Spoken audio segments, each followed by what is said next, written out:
When we look back at the architects of the civil rights movement, we usually picture their domestic fight for equality, but those leaders also built a fierce expectation of global solidarity with the broader Black diaspora.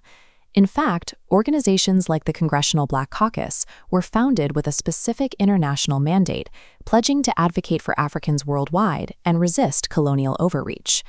But the historical record reveals a stark contradiction. Over the last 30 years, the United States has waged a quiet, ongoing campaign of economic and military coercion against majority Black nations.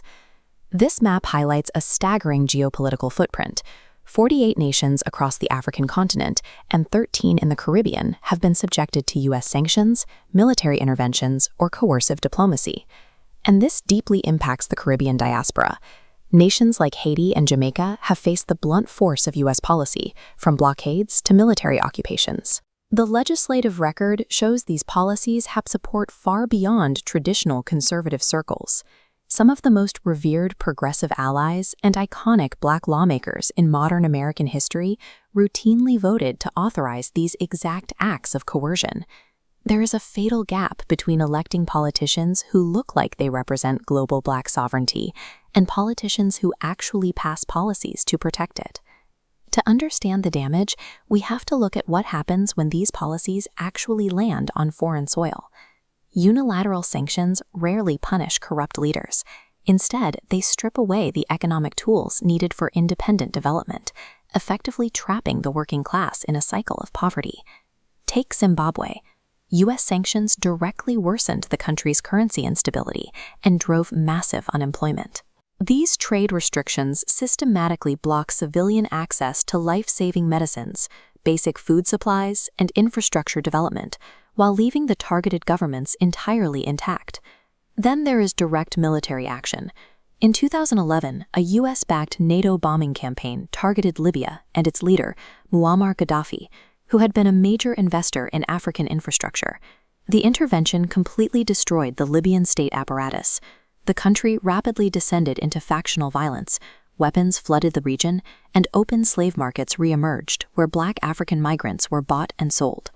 Whether a policy is packaged as humanitarian aid or democracy building, a superpower imposing unilateral force on smaller nations simply reproduces the hierarchy of empire. We have to ask who actually provided the legal authority and the funding to make these disasters happen. This table documents the roll call votes between 2001 and 2006 for the Zimbabwe Democracy Act and the Sudan Peace Act. Look closely at the yes votes.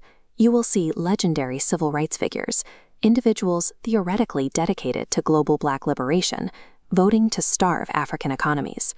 This voting pattern is a systemic issue across the entire Capitol, reaching straight into the Senate. Prominent progressive leaders, including Barack Obama and Kamala Harris, authorized these actions, either supporting sanctions on Sudan or backing the devastating military intervention in Libya. And Republicans are fully lockstep. Lawmakers like Senator Tim Scott have consistently voted to authorize various Africa-related sanctions legislation. Claiming these votes are for human rights ignores the civilian toll. Aligning with an external military power to squeeze a majority Black nation is a direct betrayal of the global Black diaspora. The Africa First political movement has proposed a concrete solution to this 30-year voting record. They are demanding a complete divorce from traditional two-party loyalty. To prove their strict nonpartisan focus, the movement points to an uncomfortable reality regarding the Trump administration. While entirely rejecting his domestic policies, they note that Donald Trump did not launch new military interventions in Africa, and his administration actually began the process of removing sanctions on Sudan. This scorecard outlines their strategy for the 2026 elections. They are tracking every incumbent who voted for sanctions against challengers who have pledged to repeal them. The tactical goal is clear: mobilize African American, Jamaican, Haitian, and the broader Caribbean diaspora to uniformly reject any incumbent who voted to bomb or sanction their ancestral homelands.